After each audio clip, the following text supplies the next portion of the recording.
ഓം ശ്രീകൃഷ്ണ പരമാത്മനേ നമഃ. നമസ്തേ. ഗീതാധ്യാനത്തിൽ ശ്ലോകം 8 വരികൾ സഹിതം തുടരുന്നു. ഓം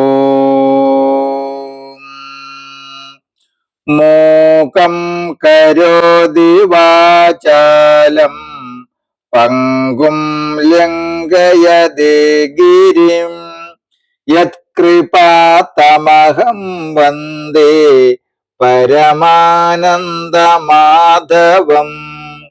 മൂകം കരോതി വാചാലം പങ്കും ലംഘയതേ ഗിരിം യത്കൃപാതമഹം വന്ദേ പരമാനന്ദമാധവം.